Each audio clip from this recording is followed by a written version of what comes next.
Friends, ഇത് നമ്മുടെ അമ്മാമയാണ്. അമ്മാമയെന്നാ ഞാൻ വിളിക്കുന്നത്. നമ്മള് അമ്മാമയെന്ന് വിളിക്കുകയും ചെയ്യും, അതുപോലെ തന്നെ മുതുക്കമ്മാന്ന് വിളിക്കും കേട്ടാ. അങ്ങനെ വിളിക്കുന്ന അമ്മാമയാണിത്. 95 വയസ്സുണ്ട്.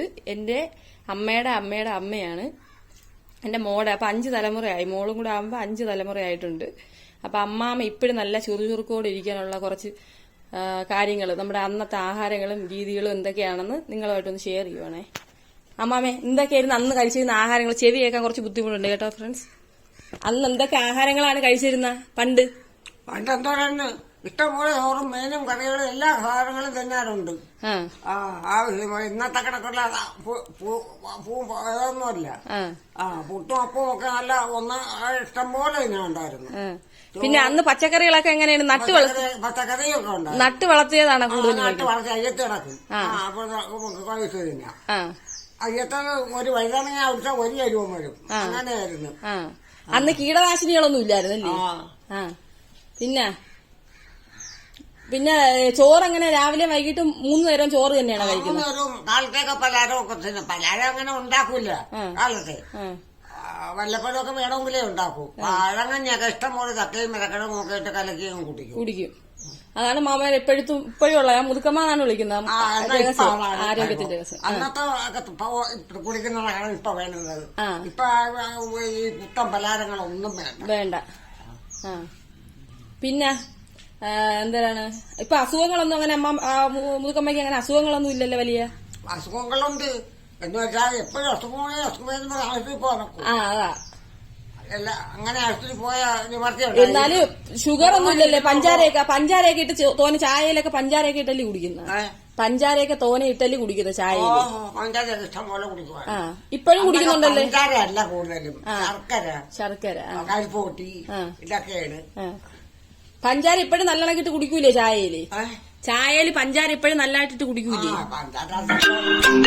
അന്നൊക്കെ പഞ്ചാര ഇല്ലല്ലേ ചായയിൽ ഉപയോഗിച്ചിരുന്നത്?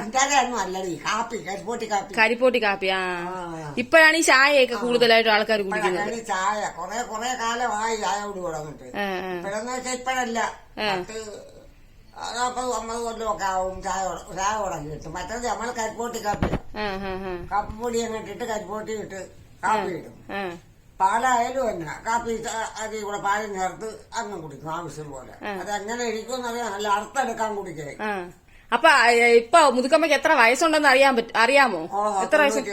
94. ഓക്കെ. ഞാൻ 95 പറഞ്ഞേക്കുന്നത്. ഏകദേശം അത്ര ആവാറായി. ഇപ്പം ധനുമാസമല്ലേ? മകരം, കുംഭം, മീനം, പരഞ്ഞിര, അശ്വതിയായി അന്നാവും 44 കഴിഞ്ഞ 45 കയറും. അത് തന്നെ. അപ്പൊ 95 ആവും. പിന്നെ ഇപ്പൊ നടക്കാനും ഒന്നിനും കുഴപ്പമൊന്നുമില്ലല്ലേ? ആരെ സഹായം ഇല്ലാതെ നടക്കുകയൊക്കെ ചെയ്യും? നടക്കുകയും ചെയ്യാൻ പോവുകയും ചെയ്യാം. എന്റെ തുണി ഞാൻ കഴിവും, എന്റെ ഉടുപ്പ് ഞാൻ കഴിവും, ഞാൻ തന്നെ കുളിക്കും, എല്ലാം ഞാൻ തന്നെ ചെയ്യുള്ളൂ. ആർക്കും ഒരു ബുദ്ധിമുട്ടും ഒന്നുമില്ല. അന്നത്തെ ആഹാരത്തിന്റെ ഇതിന്റെയൊക്കെയാണ്. പിന്നെ വായിക്കാനൊക്കെ പറ്റത്തില്ലേ? അന്നത്തെ വിദ്യാഭ്യാസത്തിന്റെ ഇതൊക്കെ വെച്ച് വായിക്കാനൊക്കെ പറ്റത്തില്ലേ? കുഞ്ഞക്ഷരമൊക്കെ വായിക്കാൻ? കണ്ണിനൊക്കെ നല്ല കാഴ്ച, ചെവിക്ക് മാത്രമേ ഉള്ളൂ ചെറിയ കുഴപ്പം. ഞാനിപ്പോ ഒരു പേപ്പർ എടുത്തോണ്ട് കൊടുത്തു. എങ്ങനെയുണ്ട് വായിക്കുന്നതെന്ന് നോക്കാം നമുക്ക്. തുഞ്ചത്തെഴുത്തച്ഛേ, ഇത് എന്തിനാണ് എഴുതിയേക്കുന്നത്? ഇത് എന്തിനാ എഴുതിയേക്കുന്നത്? ശ്രീ മഹാഭാരതം. ഓക്കെ. കിളിപ്പാട്ട്. തുഞ്ചത്ത് എഴുത്തച്ഛൻ. ശ്രീ വടക്കൂർ രാജരാജവർമ്മരാജ പരിശോധിച്ച ഇനി ഒരു പേജ് ഒന്ന് മറിച്ചൊന്ന് വായിച്ചു നോക്കിയാൽ. സാഹിത്യ പ്രവർത്തക സഹകരണ സംഘം, നാഷണൽ ബുക്ക് സ്റ്റാർ, കോട്ടയം, വില 400 അടി. 400 രൂപ അതിന്റെ ബുക്കിന്റെ വിലയാണ്. 400 രൂപ. ഞാണ്ടേ ഇവിടെ ഒന്ന് വായിച്ചേ.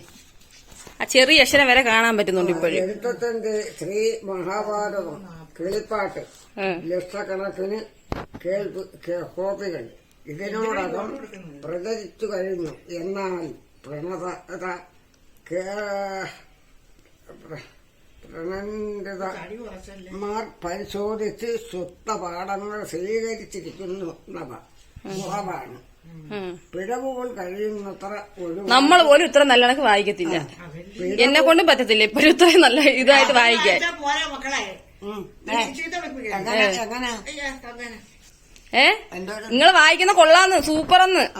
പിഴവുകൾ കഴിയുന്നത്ര ഒഴിവാക്കി. മുതുകമ്മ നിങ്ങൾക്ക് എത്ര മക്കളുണ്ട് ഇപ്പം? ഇപ്പൊ 7 പേരുണ്ട്. ആ 10 മക്കളുണ്ടായിരുന്നു. ആ. അതിൽ 3 പേര് മരണപ്പെട്ടു. ആ ഇപ്പൊ 7 പേരുണ്ട്. 7 പേരുണ്ട്. 6 പെണ്ണും 1 മോനും. ആ പിന്നെ അതിന്റെ കൊച്ചുമക്കള് ഉണ്ട് ഇഷ്ടം പോലെ. ആ അതിലൊരു കൊച്ചുമക്കളാണ് ഞാൻ. അത് ഇപ്പൊ 6ാമത്തെ തലമുറയാണ്. അത് 5ാമത്തെ ഇല്ലേ? 5ാമത്തെ തലമുറ. അതാണ് ഞാൻ, എന്റെ മോളെന്ന് പറയുന്നത്. അങ്ങനെ അത്രയും പേരുണ്ട്.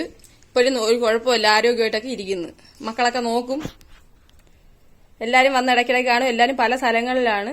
കൊച്ചുമക്കൾ വേറെ, അങ്ങനെ പലരും പല ഇടങ്ങളിലാണ്. ഇപ്പൊ ഒരാളെടുത്താണ് നിൽക്കുന്നത്. ഇപ്പൊ ഒരു മോള് കല്യാണം കഴിച്ചിട്ടില്ല അല്ലേ? ഒരു രണ്ടാമത്തെ മോള് കല്യാണം കഴിച്ചിട്ടില്ല. മക്കളുമില്ല, ഭർത്താവുമില്ല. ആ അവരെ കൂടെയാണ് അവിടെ നോക്കുന്നത്, കൂടെയാണ് നിൽക്കുന്നത് ഇപ്പൊ. ഭർത്താവ് മരിച്ചിട്ട് ഇപ്പൊ എത്ര വർഷമായി? 24 വർഷമായി. 24. ഞാൻ മുതുക്കച്ചാന്നാണ് വിളിക്കുന്നത്. 24 വർഷമായി. ആണ്ട് എന്നാന്ന് ഓർമ്മയുണ്ട? എന്നാണ്? പിന്നെ ഇതിന് അമ്മാമ്മക്ക് പിന്നെ മലയാളമാണ് അറിയാവുന്നത്. ഇംഗ്ലീഷ് മാസം അത്ര ഇങ്ങോട്ട് പിടുത്തമില്ല. ആ വണ്ടി തട്ടി മരിച്ച് 24 വർഷമായി അല്ലേ? 24 വർഷം. 70 വയസ്സിലാണ് മരിച്ചത്. ഓക്കെ ഫ്രണ്ട്സ്, അന്നത്തെ ജീവിതശൈലി കൊണ്ടായിരിക്കാം അമ്മാമ്മയുടെയൊക്കെ ആരോഗ്യവും കാര്യങ്ങളും ഒക്കെ ഇപ്പോഴും നന്നായിട്ട് പോകുന്നത്. നമ്മളൊക്കെ ഈ ഒരു പ്രായം വരെ ഇരിക്കുവാണെങ്കിൽ ഭാഗ്യമെന്ന് പറഞ്ഞാൽ മതി. എന്തായാലും എല്ലാവർക്കും നല്ലൊരു ദിനം ആശംസിക്കട്ടെ. വീഡിയോ ഇഷ്ടപ്പെടുവാണെങ്കിൽ എല്ലാവരും ലൈക്ക് ചെയ്യുക, സബ്സ്ക്രൈബ് ചെയ്യുക. Thank you for watching.